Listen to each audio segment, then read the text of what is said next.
नीलाचलनिवासाय नित्यं परमात्मने बलभद्रसुभद्राभ्यां जगन्नाथाय ते नमः।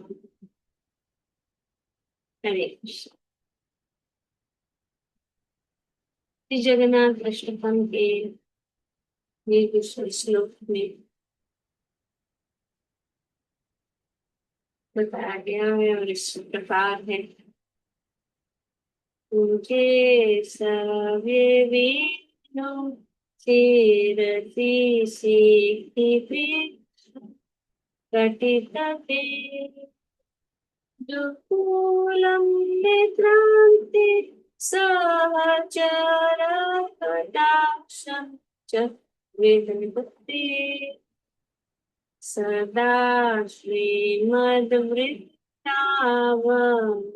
वसति लीला परिचयो जगन्नाथ स्वामी नयन पतका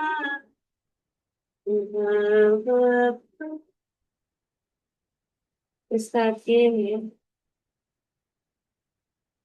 जो भगवान जगन्नाथ अपने बाएं हाथ में बांसुरी धारण करते हैं, मुझे सभ्य देखो सिर पर मोर पंख सजाते हैं, कमर पर सुंदर पीतांबर पहनते हैं और अपने सखाओं पर कटाक्ष करते हुए सदैव श्री वृंदावन की दिव्य लीलाओं में रमे रहते हैं। हे प्रभु, सदा मेरे नेत्रों के मार्ग हमेशा जो है प्रकट हो। तो जगन्नाथ स्वामी नयन पटगामी भगवान, तो यहाँ पे भगवान का ये सुंदर रूप का वर्णन किया जा रहा है कि किस प्रकार से वे दिखते हैं, उनका सौंदर्य, और किस प्रकार से वे ब्रजवासी के साथ और अपने सखाओं के साथ लीला कर रहे हैं। हमेशा वे जो है वृंदावन में इस प्रकार से अपने जो है प्रिय भक्तों के साथ जो घूमते रहे, उसका हमारे देखते। और यहाँ पे बताया गया कि मुझे सभ्य वेदों में कि उनके बाएं हाथ में भी क्या क्या रहता है, उनके बाएं हाथ में सुंदर बांसुरी। कल चर्चा की थी कि किस प्रकार तीन प्रकार की बांसुरियां हैं जो भगवान इस्तेमाल करते हैं। वो भक्ति रस अमृत सिंधु में बहुत सुंदर रूप से 26वें अध्याय में श्री रूप गोस्वामी वर्णन करते हैं। और वे तीन प्रकार की जो बांसुरियां हैं, एक है वेणु, एक है मुरली और एक है बंसी। वेणु जो है बहुत छोटी सी बांसुरी है, उसमें सिर्फ 6 छेद रहते हैं और वे अच्छा लगता है भगवान जब बजाते हैं। और मुरली जो है थोड़ी बड़ी है, 18 इंच, और एक छेद अंत में और एक छेद जो है, 4 छेद जो है उनके शरीर के ऊपर है। और ये मुरली से बहुत ही मधुर जो है ध्वनि, मोहित करने वाली ध्वनि भगवान बजाते हैं। और वंशी एक प्रकार की दूसरी बांसुरी है जो 15 इंच में 9 छेद होते हैं उनके शरीर के। और ये 3 प्रकार की जो बांसुरी भगवान बजाते रहते हैं, कभी एक, कभी दूसरी, तीसरी। जब भी जरूरत पड़े तो वे इस प्रकार से बांसुरी बजाते हैं। और उससे उससे भी अधिक भगवान के पास दूसरे भी बांसुरियां हैं, जैसे कि वंशी, जो थोड़ी उस लंबी भी है। और उन सब की बांसुरियों का नाम भी बताया गया है, श्री रूप गोस्वामी इतने सुंदर रूप से बताया। तो ये बांसुरी जो ये इस प्रकार की बांसुरी को महानंदा, महानंदा या सम्मोहिनी नाम है उनके बांसुरी। और उससे भी लंबी, उससे भी लंबी बांसुरी को आकर्षणी कहा जाता है। और उससे भी लंबी लंबी जो बांसुरी है उसको आनंदिनी कहा जाता है। और ये आनंदिनी जो बांसुरी है, तो ये सब जो ग्वाल बालों को बहुत पसंद है, और उनको वंशीली भी कहते हैं। तो ये अनेक अनेक जो बांसुरियां हैं, भगवान की हर एक जो भगवान के साथ संबंधित हर एक चीज जो है शास्त्रों में बताया गया। और हमारे जो आचार्य हैं जो है, इन सब सुंदर बातों को हमें बताते हैं। और कभी कभी ये जो बांसुरियां हैं उनके ऊपर जो है रत्न जड़ित भी रहते हैं, रत्न जड़ित होते हैं। तो कभी वे कभी ये बांसुरी जो है क्या बोलते हैं, बांस की होती है, तो कभी आ, मार्बल की होती है, अनेक अनेक। और कभी कुछ बांसुरियां तो रत्नों से ही बनी हुई रहती। और कभी कुछ बांसुरियां जो है वो सोने की आकर्षणी, इस प्रकार से मुझे सेव्य वेणु कृष्ण ये बांसुरी बजा। और ये हमारे शास्त्रों में, जो हमारे वैदिक ग्रंथों में बहुत सारे सुंदर कविताएं भी बांसुरी के संबंधित, भगवान के साथ संबंधित जो है हम पाते हैं। और इस बांसुरी से भी अलग अलग अनेक अनेक प्रकार के धुन बजाते हैं, अनेक अनेक कार्यों के लिए। और इनमें अनेक अनेक धुन भी रहती है। 8 प्रकार का की धुन जो है वर्णन किए गए हैं शास्त्र में।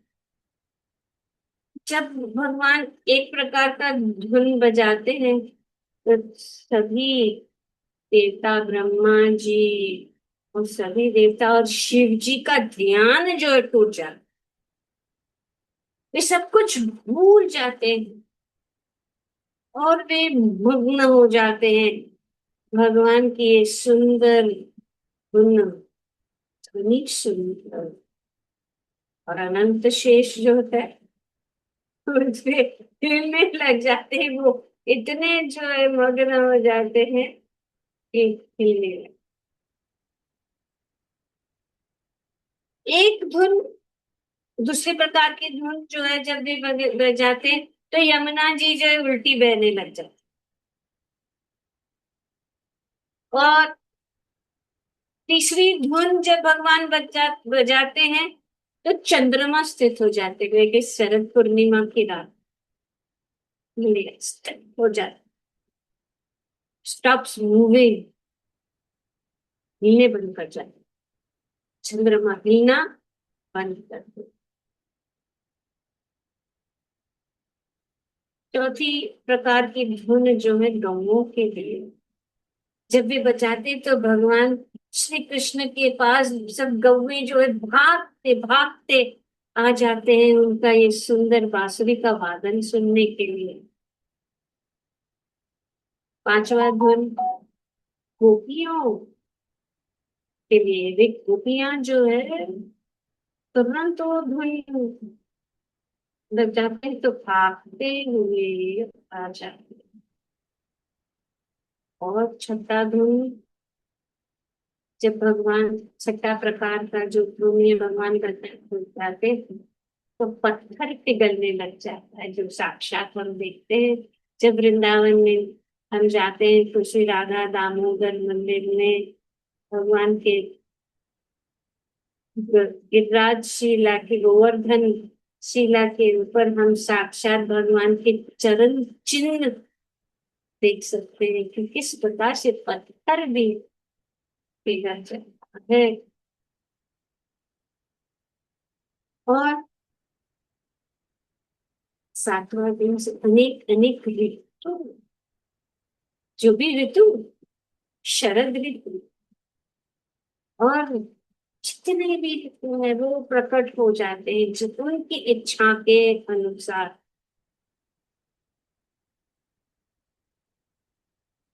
आठवां जो है सिर्फ श्रीमती राधा रानी को। जब वे इस प्रकार से धुन बजाते तो श्रीमती राधा रानी जो वो आके उनके पास था।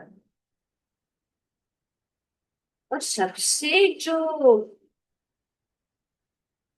आकर्षित चीज ये है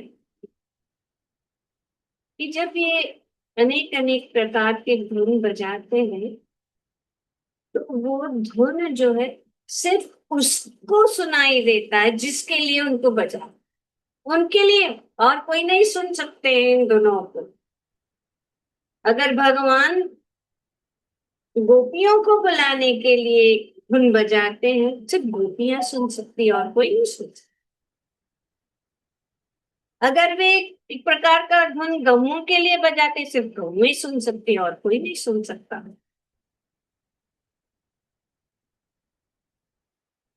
हम जो ये भगवान को इन सब पुण्य करते हैं, इनसे बढ़कर तो हो ही नहीं सकता।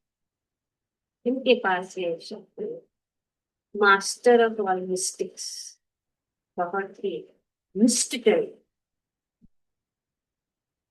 गोपियां सुनती है और जब भी सुनती तो सब कुछ छोड़ के भाग के आती।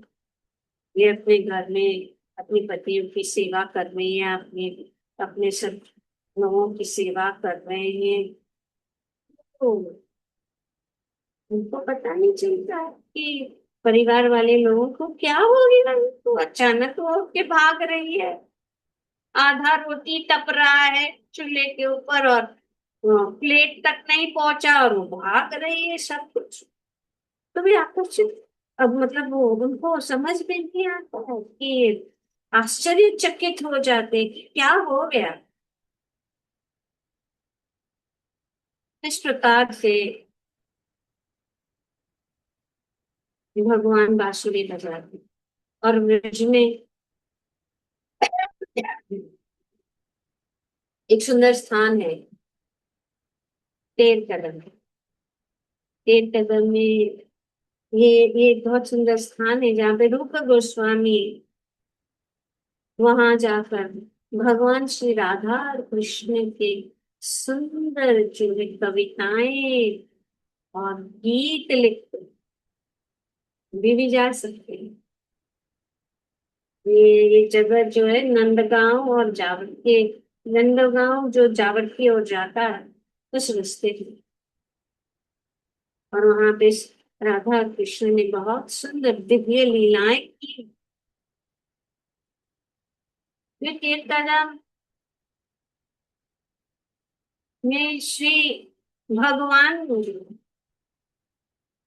एक कदम का अर्थ क्या है, किसी को बुलाने के लिए उच्च स्वर से की जाने वाली पुकार, तो इसके लिए जोर से पुकार, बुलाना। तो भगवान जब हर दिन गौओं को चराने ले जाते थे। और जैसे हम जानते हैं कि 9 लाख गौएं, अभी इन 9 लाख गौएं का ध्यान रखना, उनको सब एक साथ में करना, ये आसान काम नहीं। और भगवान जो है, गौएं सब चर रहे थे, जाते चरने के लिए जाते हैं। और फिर जब दोपहर हो जाती है तो भगवान वो कदम्ब का जो पेड़ अभी भी है, कदम्ब के पेड़ पर चढ़ के बांसुरी बजाते हैं। और हर गाय को, सभी गौओं को अपने नाम से पुकार के बुलाते। जितनी भी गौएं थे, सबके नाम से पुकार के भगवान जो है अपने पास बुलाते, अपनी बांसुरी की धुन से। और वे सुनते, भाग के भगवान के पास आ जाए। तो इस प्रकार से भगवान अनेक अनेक रूप से अपने भक्तों के साथ प्रेममय आदान प्रदान करते हैं। और ये लीलाएं जो कृष्ण, मुझे सभ्य वेणु शिरसी सिक्खी पिच्छ कटु। तो शिरसी सिक्खी पिच्छ, भगवान के सिर पे क्या है? सिक्खी पिच्छम। सिक्खी पिच्छम मतलब संस्कृत में सिक्खी का मोर पंख, मोर के पीछ, मोर पंख अपने सिर पर धारण करते हैं। क्योंकि मोर के पंख, मोर के सिर के ऊपर एक शिका जैसा, बहुत सुंदर है। जब देखते हैं ऐसे ऐसे करते तो ना सुंदर दिखते हैं मोर। और भगवान ऐसे करते हैं तो वो, इससे अच्छा वो दृश्य तो हम इमेजिन भी नहीं कर सकते हैं। हम इस दृश्य को, भगवान सिर के ऊपर मोर पंख और वृंदावन में मुरली बजाते, श्याम सुंदर, मुरली मनोहर,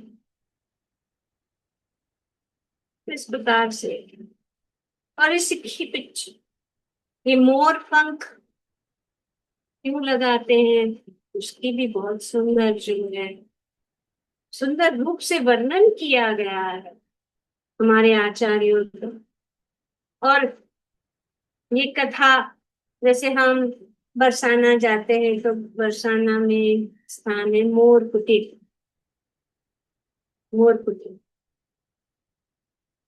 तो वृंदावन में ये मोर कुटीर, तो वहां पे श्रीमती राधा रानी और कृष्ण की सुंदर लीला का वर्णन किया गया है। और इस मोर के साथ में, तो एक दिन भगवान सुंदर जो है बांसुरी बजा रहे थे। और उसकी मधुर बांसुरी की ध्वनि सुनकर जितने भी मोर थे, वे सब जो है भगवान की ओर भागने लगे और उस स्थान पे आ गए। उस मधुर ध्वनि को सुनकर, और उन्होंने अपने जो सुंदर भव्य जो पंख है, उनके जो पंख फेदर्स है, उन्होंने उनको पूरी तरह से खोल दिया और वे नाचने लगे। और वो सुंदर है जब मोर नाचता है। और हम इस दृश्य को क्या हम अनुभव, या हमारे अनुभव से बाहर है, इनको इमेजिन नहीं कर सकते कि कैसा दृश्य है कि भगवान बांसुरी बजा रहे और मोर नाच रहे इतने सुंदर रूप से अपने पंख को, सुंदर पंख, ये सुंदर दृश्य। तो वे इस प्रकार से नाचने लगे, भगवान देख रहे हैं। और उनका प्रेम जो है, और उनका जो ये हाथ ऐसे अपने पंख को जैसे कि हाथ ऊपर कर कर ऐसे से नाच रहे हैं। भगवान भी उनके साथ नाचने लगे, मोर के जैसे मोर बनकर वे भी नाचने लगे। तो और भी दृश्य इतना आकर्षित हो जाता है, हम अंदाजा नहीं लगा सकते। हमारी दृष्टि भी नहीं है इन सब दिव्य लीलाओं को देखने के लिए, लेकिन हमारे आचार्यों के द्वारा हमें देख सकते हैं। और उस समय राधा रानी, श्री राधा रानी ने देखा कि कृष्ण जो है एक मोर के जैसे नाच रहे हैं, और इतने सारे मोर के बीच में उनका हृदय जो है वो और भी प्रेम से पिघल गया, और वे भी नाचने लगे। और राधा कृष्ण और ये सब मोर जो बांसुरी की धुन पे नाचने लगे। और ब्रज के राजा और रानी, श्रीमती राधा रानी और कृष्ण इस प्रकार से मोरों के बीच में सुंदर लीला और अपना नृत्य भगवान को अर्पित अर्पित कर रहे हैं सब मोर। और ये पूरा जो है वन जो है, ये एक दिव्य मंच, नृत्य का मंच बन गया। और भगवान की बांसुरी का धुन, सब जो मोर है नाचते नाचते, और राधा कृष्ण बीच में सुंदर जो है प्रेम का आदान प्रदान जो भगवान सबके साथ है। पशु पक्षी गोपियां ब्रजवासी यमुना जी सबके साथ भगवान जो है अपना आदान प्रदान करते और उनके प्रेम को स्वीकार।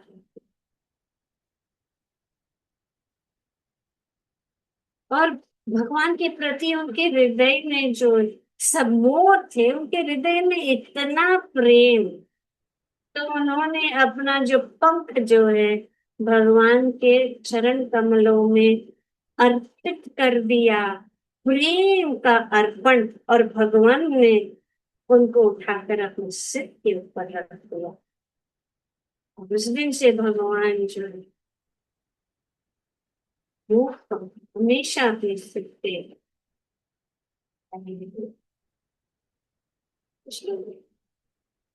वो कोई श्रृंगार जैसा नहीं है, पर ये भक्तों का, भक्त का प्रेम का प्रतीक है। इसीलिए जब भगवान का दर्शन, हर एक अंग का दर्शन, श्री कपिल देव जो है श्रीमद् भागवतम के तीसरे स्कंद में बहुत सुंदर रूप से वर्णन करते हैं।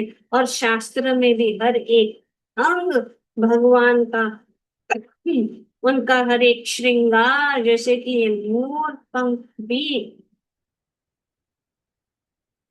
और हमारे वैष्णवाचार्यों ने बताया है कि ये मोर जो, ये क्या रिप्रेजेंट कर रहा है, या ये क्या, किसका प्रतीक है।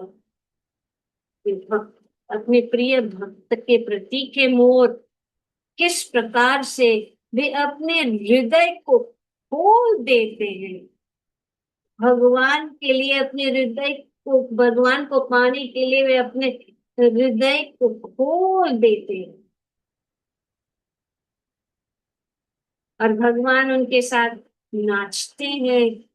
तो भगवान जो है अपने भक्तों के प्रेम के वश में हो जाते हैं। तो ये मोर पीठ की जो लीला है, ये मोर पंख का लीला है, ये हमें याद दिलाता है कि भक्ति जो है रसमय, सूखी नहीं है, उसमें बहुत रस, प्रेम रस। और ये प्रेम रस का उत्सव हमेशा वृंदावन में होता है। तो जब हम भगवान का नाम लेते हैं, भगवान के का हरि नाम करते हैं, तो हमारा ये सूखा जो हृदय है वो खुल जाता है, जिस प्रकार मोर अपने पंख खोल देता। तो जब हम मोर को देखते, मोर पंख को देखते हैं, तो हम ये जान सकते हैं कि भगवान अपने भक्त, सिर्फ एक श्रृंगार नहीं, ये प्रतीक है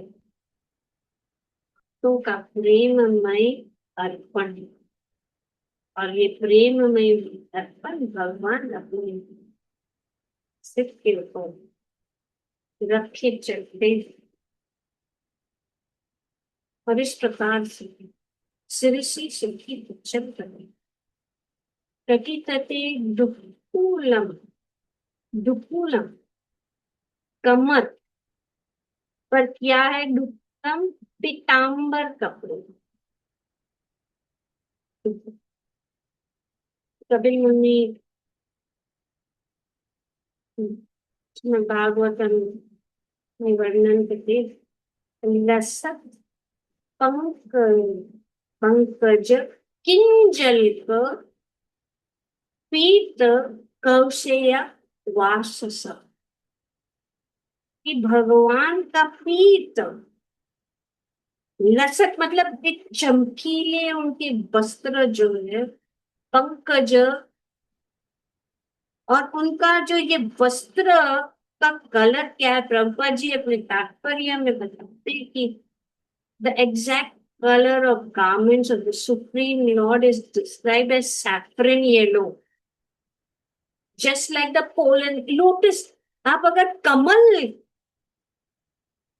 पंकज, किंजल, किंजल का मतलब फिलामेंट्स, फिलामेंट्स या किंजल का मतलब जो पराग,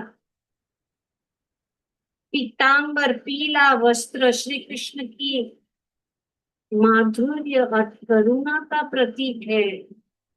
इसलिए भगवान हमेशा पीले वस्त्र में, क्या वस्त्र, तो कमल का पराग का रंग, वो दुकुलम जो उनके वो पहनते हैं उनके वस्त्र,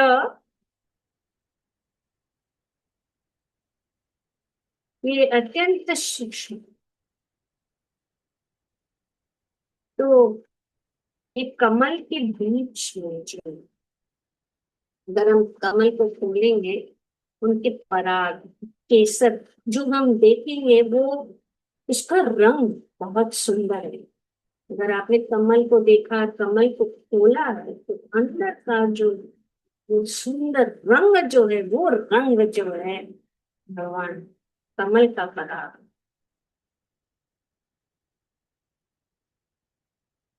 तो यहाँ रंग बताता है कि भगवान का सौंदर्य केवल देखा नहीं जाता, अनुभव किया जाता। और हम देखते हैं कि भगवान के महान भक्त, ये सुंदर दृश्य जो साक्षात दर्शन कर रहे, वो सुंदर दृश्य हमारे आंखों के सामने दिखा रहे, ताकि हम भी उसका अनुभव कर सकें।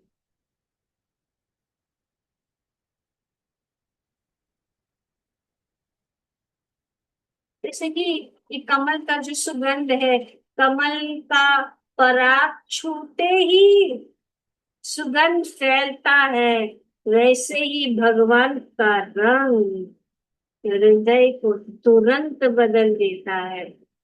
तो भगवान के वस्त्र, भगवान का सुंदर जो है श्यामल रंग, तो भगवान का पीताम्बर, ये केवल वस्त्र नहीं है, ये उनके प्रेम, कोमलता और दिव्य आकर्षण का प्रकाश।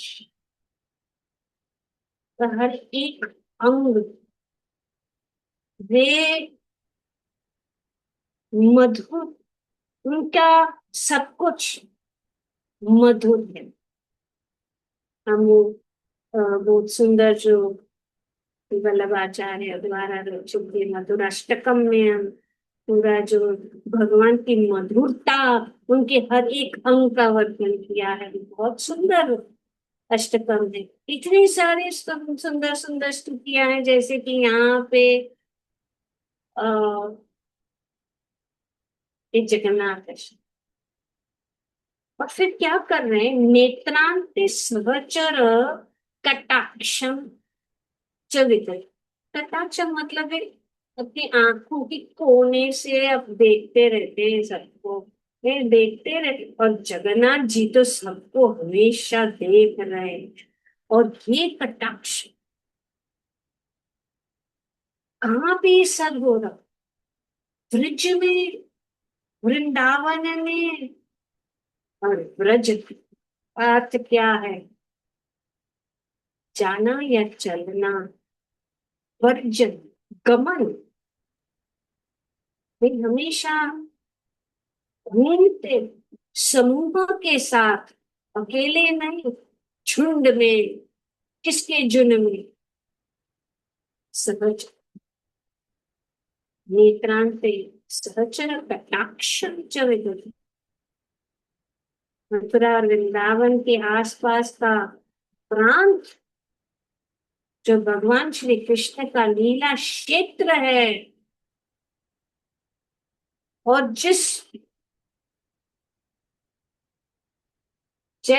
जैसे ही ये घूम रहे हैं, और ये जो 84 कोस तक भूमि, ब्रज भूमि करी गई है, इसीलिए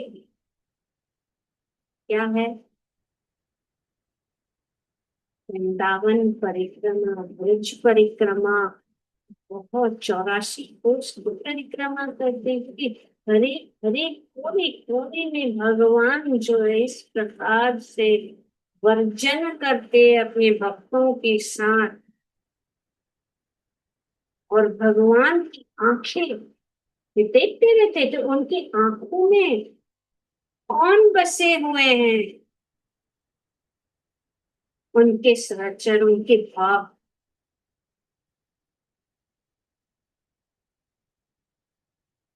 और वे दिखाई देते भगवान की आंखों में, अगर जैसे कि अभी यहाँ पे कुछ रिफ्लेक्शन आ रहे हैं हमारे चश्मे के ऊपर, उसमें कुछ दिखाई, इस प्रकार भगवान की आंखों में रिफ्लेक्शन अगर देखें तो सब उनके भाव।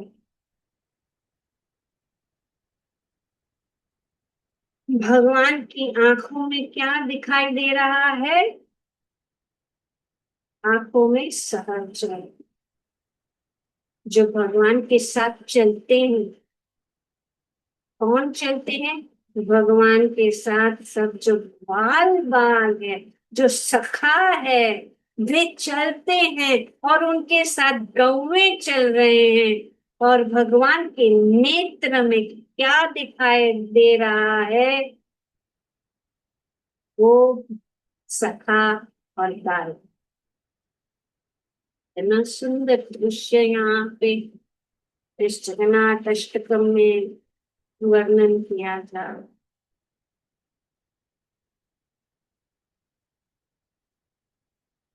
तो अगर भगवान के मुखमंडल को देखो तो उनके आंखों में कौन दिखाई देते हैं, उनके भक्त। भक्त की आंखों में कौन दिखाई देते हैं, भगवान। अगर भगवान सामने खड़े तो हमारी आंखों में भगवान दिखाई, और भगवान की आंखों में जो हम सामने खड़े तो कौन दिखाई दे रहे, बहुत सुबह मधुमंगल बहुत करते हैं वे भगवान श्री दामा। ये सब चल रहे, सब जो चल रहे भगवान के साथ साथ चलते हैं।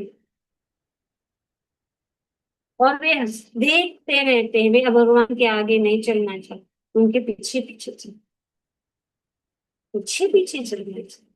जब रथ यात्रा होती है तो हम जो है अपनी अपना जो दृष्टि जो है हम खींच रहे हैं, लेकिन हमारा मुख जो है भगवान की ओर है, भगवान को देखते हुए। और कुछ भक्त तो भगवान जो है रथ के पीछे चल, इस प्रकार से वो सहज चल, आगे नहीं चलते, वे हमेशा अपने नेत्रों के सामने भगवान को देखना चाहते। अगर भगवान जल्दी चलने लगे तो रेस उनके पीछे पीछे भागते, तो पीछे पीछे भाग। इतना सुंदर दृश्य यहाँ आते हैं। सदा श्रीमद वृंदावन वसति लीला परिचयो। तो ये भगवान ये लीलाएं कहाँ कर रहे? श्री वृंदावन था, वृंदावन धाम। और कहा गया है कि भगवान श्री वृंदावन धाम से एक कदम भी बाहर नहीं निकलते हैं। वृंदावन परित्याज्य पदम एकम न गच्छति। एक पदम, एक पद भी भगवान।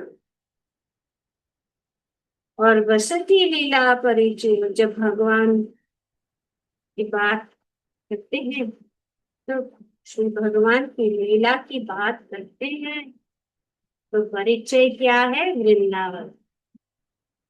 ये सुंदर वृंदावन, इसीलिए जगन्नाथ जी कौन है? उनका वृंदावन था, वही है। ये भगवान ने सुंदर जो जगन्नाथ जी का रूप धारण किया, क्योंकि ये वृंदावन की लीला वृंदावन में ही महसूस की जाती है, कहीं और नहीं, ना मथुरा में ना द्वारका में। तो इस प्रकार से श्री कृष्ण तो जगन्नाथ श्री जगन्नाथ स्वामी नयन पतनाम, आप मेरे नयनों के पथ में आप रहे। जो भगवान के भक्त होते हैं वे ही भगवान की कभी भी विस्मृति नहीं चाहते, हमेशा आंखों के सामने रखना चाहते हैं भगवान को। हर दिन तड़पते हैं कि कब सुबह होगी और भगवान का सुंदर दर्शन के लिए हम जाएंगे मंदिर में। तो मुझे सव्य वीणु शिरसी शिक्षित रुकुलम नेत्रांते सहचर कटाक्षं चलिते सदा श्रीमद वृंदावन वसति लीला परिचयो जगन्नाथ स्वामी नयन पतगामी भगवान। इसमें हमने देखा इस श्लोक में कि किस प्रकार से भगवान सुंदर लीला ब्रज में हमेशा करती है। तो वही भगवान अब कहाँ है? महामोदेस्तीर कनिकरुचिरे नील शिखरे वसन्त सहज बलभद्रेण बलिनः सुभद्रामव्यस्त सकल सुर सेवा वसरदो जगन्नाथ स्वामी नयन पतगामी तव। तो भगवान जगन्नाथ महान समुद्र के तट पर स्थित स्वर्ण के समान चमकते हुए नीलाचल पर्वत के शिखर पर अपने मंदिर में निवास कर और शक्तिशाली भाई बलभद्र के साथ और बीच में सुभद्रा मैया के साथ विराजमान है वहीं।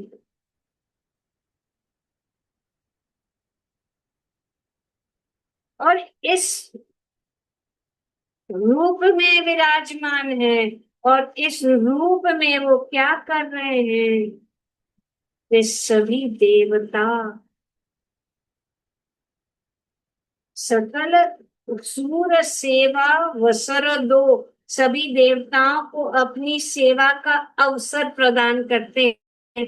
भगवान जो है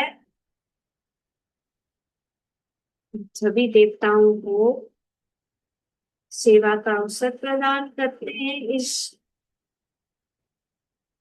पुरुषोत्तम क्षेत्र जगन्नाथपुरी में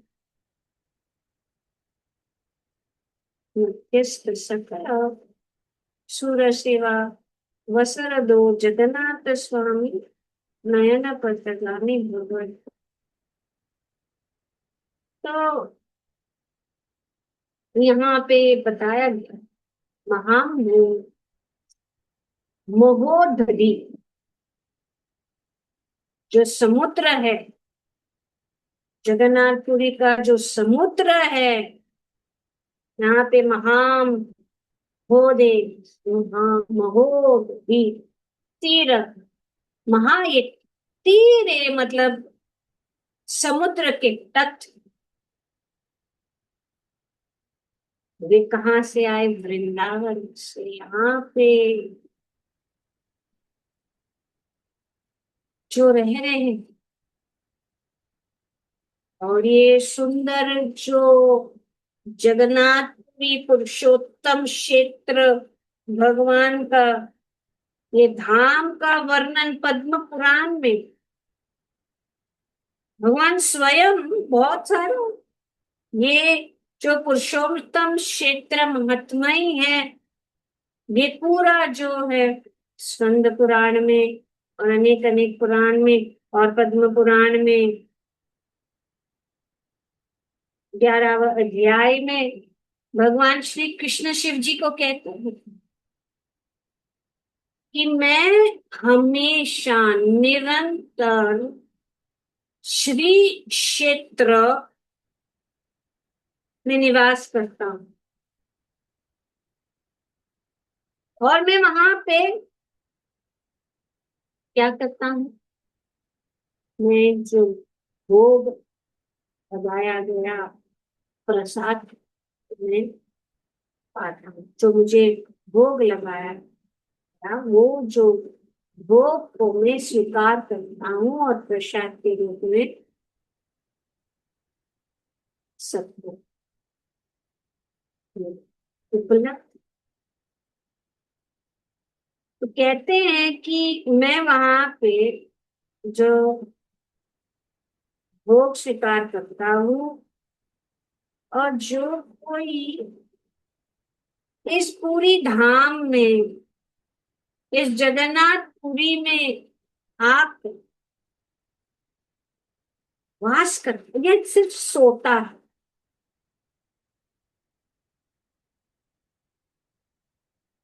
वे जो है समाधि के समान माना जाए, सिर्फ सोने। जैसे मायापुर में भी सही सोने से भी जो है लाभ मिल जाता है, तो जगन्नाथपुरी में भी जाके सो जाओ, बस वो समाधि माना जाएगा। और ये सोना मतलब लेटना, मतलब ये जो लेटना जो है वो क्या है, दंडवत प्रणाम के जैसा माना जाए। ये सुनिए भगवान स्वयं पद्म पुराण।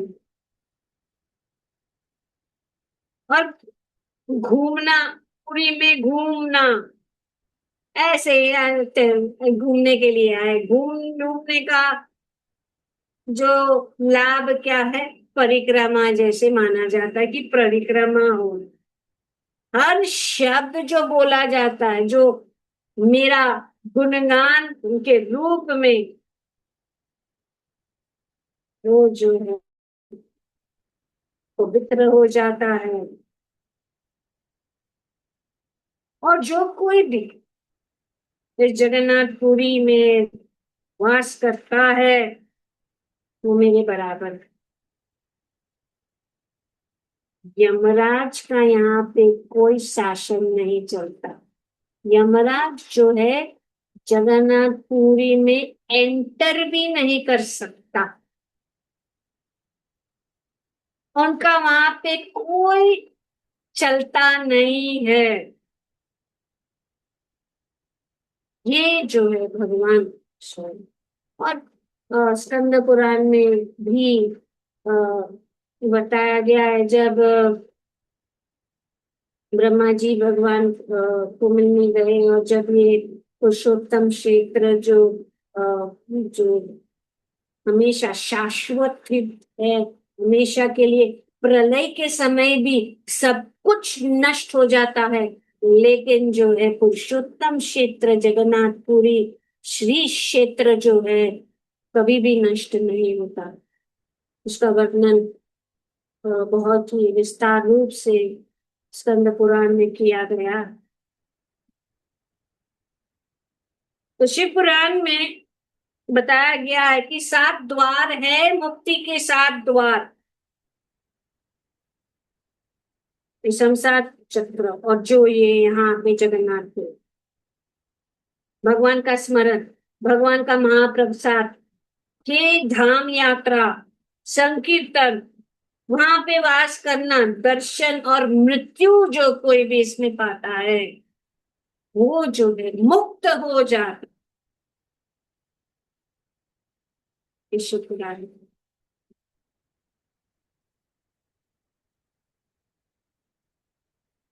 अगर कोई कितना भी पापी व्यक्ति क्यों न हो, इतने भी हजारों जन्म तक, वो अगर इस जगन्नाथपुरी में आ जाए, वो जो है अपने पापों से मुक्त हो जाता है। और उसको कोई जरूरत नहीं कहीं और धाम में जाने की। जगन्नाथपुरी परम है। और यहाँ पे महामहोदेश्वरी जो महोदधि समुद्र है, एक तीर्थ है। यहाँ पे बताया गया है शास्त्र में कि इसीलिए श्री चैतन्य महाप्रभु इस सुंदर समुद्र, उन्होंने महातीर्थकार। और हम देखते हैं कि जब हरिदास ठाकुर, भगवान ने हरिदास ठाकुर, जब हरिदास ठाकुर ने इस सुंदर जो वर्णन है श्री चैतन्य चरितामृत में, किस प्रकार से हरिदास ठाकुर को भगवान ने स्वयं उठा, जब उन्होंने अपने अपने प्राण को आगे, भगवान श्री चैतन्य महाप्रभु स्वयं उनको इस समुद्र में, महोदधि, उनको स्नान कराया। उनको समाधि वहीं पे, और हम जाते हैं पुरी में तो हम हरिदास ठाकुर की समाधि वहीं पे, बहुत नजदीक समुद्र की है। और उन्होंने ये घोषित कर दिया, श्री चैतन्य महाप्रभु ने घोषित कर दिया कि आज से है ये पवित्र स्थान, ये जो जो समुद्र है, ये महातीर्थ है। भगवत गीता में भगवान बताते हैं 10वें अध्याय के सरस सरसम कसी सागरा, कि अगर body is a water, I am the ocean, कि भगवान कहते हैं कि जितना सागर है, विशाल सागर जो है, नहीं, जितने भी से, तो इसीलिए बहुत ही दिव्य माना जाता है कि जगन्नाथपुरी का जो ये समुद्र में स्नान, जगन्नाथपुरी में इतनी इतनी जो सुंदर श्री चैतन्य महाप्रभु की लीलाएं और इतने इतने सुंदर स्थान हैं, और बहुत सारे चीजें हैं, समय इतना नहीं, लेकिन ये बताया गया है कि वहां भी, यहाँ पे भगवान विराजमान, प्रलय के समय नष्ट नहीं होते। जैसे हम बता रहे थे कि अ, यमराज ने देखा कि सब लोग जो है यहाँ पे, तो मेरा काम काज तो बंद हो गया, जगन्नाथपुरी में सब जाके जो है अपने पाप को धोने रहे, भक्ति, कोई पापी नहीं हो रहा है, सबकी मुक्ति हो रहा है, मैं तो कुछ काम काज नहीं। तो वे भगवान के पास गए कि भगवान ये क्या, भगवान ने फिर लक्ष्मी जी को इशारा किया, लक्ष्मी जी ने उनको बताया कि आपका जो क्षेत्र, ये श्री क्षेत्र, ये पुरुषोत्तम क्षेत्र आपका नहीं है, उसके बाहर जो है आप अपना कार्य कर सकते, लेकिन उसी क्षेत्र में। और ब्रह्मा जी ने वहां पे रोहिणी कुंड है, रोहिणी कुंड जो जगन्नाथ मंदिर के अंदर ही है। तो स्कंद पुराण में कहा गया है कि ये रोहिणी कुंड जब प्रलय होता है, तो ये प्रलय में जो पूरा जो जो ब्रह्मांड या पूरा जो भर जाता है, किससे, जल से, और वो जल क्या है, वहां से रोहिणी कुंड से निकलता है और सब जगह फैलता है प्रलय के समय, वहीं से शुरू। और जब वो ये सर्ग विसर्ग फिर से होता है, तो फिर क्या होता है, ये सब जो जब वापस उसी कुंड के अंदर खींचकर अंदर चला जाए। और इस रोहिणी को, और ब्रह्मा जी जब वहां गए, ब्रह्मा जी ने देखा कि एक कौवा, कौवा जो उस कुंड के ऊपर से गुजर रहा था, वो उस कुंड में गिर गया, और वो जो है उस कुंड में से चार भुजाएं वाले विष्णु का रूप उन्होंने प्राप्त किया। तो इस कौवे को भी वैकुंठ मुक्ति। तो ये है महिमा। और ये महोदधीय जो सागर है, उसको सर्वतीर्थ कहा जाता है, सभी तीर्थों का ये स्थान है। तो इसीलिए जैसे कि जैसे भी सभी जो नदियां सागर के अंदर मिल जाती है, जैसे कि गंगा जी, यमुना जी, कावेरी, सब जो है समुद्र में, और खास करके ये जो जगन्नाथपुरी का जो समुद्र है, वो एक महातीर्थ है, उसमें स्नान करना बहुत जरूरी है। तो भगवान यहाँ पे नील शिखर, सुंदर वर्णन किया गया है, वो नीलाचल धाम, बहुत सारे नाम है, पुरी के बहुत सारे नाम हैं, और उनमें से नीलाचल धाम, जगन्नाथपुरी, श्री क्षेत्र, शंख क्षेत्र, पुरुषोत्तम क्षेत्र, इस प्रकार से बहुत सारे। तो महामोदे स्थिर कनक रुचिले नील वसन प्रसादंत, कहाँ पे वास कर रहे हैं, और किसके साथ वास कर रहे हैं? सहज बलभद्रेन बलिना, तो किसके साथ वास कर ले? अपने भाई बल, जो बहुत बलशाली है, उनके साथ। और बीच में किसके साथ? अपनी बहन सुभद्रा। तो प्रसादंत सहज बलभद्रेन बलिना सुभद्रा मध्यस्थ। सुभद्रा बीच में बैठी है, भाई तो शक्तिशाली है। So fortunate. मैं हमेशा सोचती थी सुभद्रा इतनी जो है भाग्यशाली, दो भाई। वहाँ एक साइड में भगवान श्री कृष्णा, और एक साइड में बलराम जी। हम अंदाजा नहीं लगा सकते कि सुभद्रा जी की महिमा। सुभद्रा बीच में बैठी है, और जो शक्ति वाले है वो पास में है, समुद्र के तीर के। पर नीला शिखर, मतलब नील पर्वत के ऊपर जो चमकता चैतन्य महाप्रभु जगन्नाथ के सामने खड़े हैं। तो सुनकर बात बोलते हैं कि तुम यहाँ क्यों आए? तुम वृंदावन में थे, तो यहाँ कैसे आए?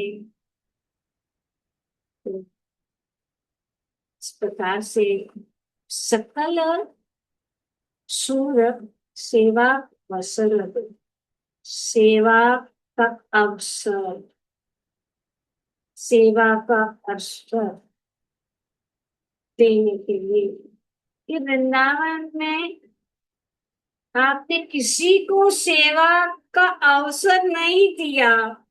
आप बहुत बिजी थे माखन चोरी में, रासलीला में, अपने खेल में। कभी कालिया के ऊपर नाच रहा, कभी यमुना में नहाना। तुम्हारे पास समय ही कहाँ? और ब्रह्मा जी स्तुति कर रहे हैं, तो वृंदावन में उनका को टाइम ही नहीं था किसी के सेवा देने के लिए, सुनने के लिए। तो कहाँ जाके उनकी सेवा करे? तो भगवान यहाँ पे नीलाद्री में खड़े हो गए। क्या सेवा के, सेवा दो, कितना बार खिलाओगे? खिलाओ, मैं खाऊंगा। जितना बार मेरा दर्शन लेना चाहो लो। मंदिर बंद नहीं होता 24 घंटे, 12 घंटे भी दर्शन मिलता रहता है हर दिन। रात को भी जाओ, सुबह को भी जाओ, कुछ 1-2 घंटे बंद। एक बार तो हम लोग वहां जाके बैठ ही गए, उठे ही नहीं वहां से, रात हो गई।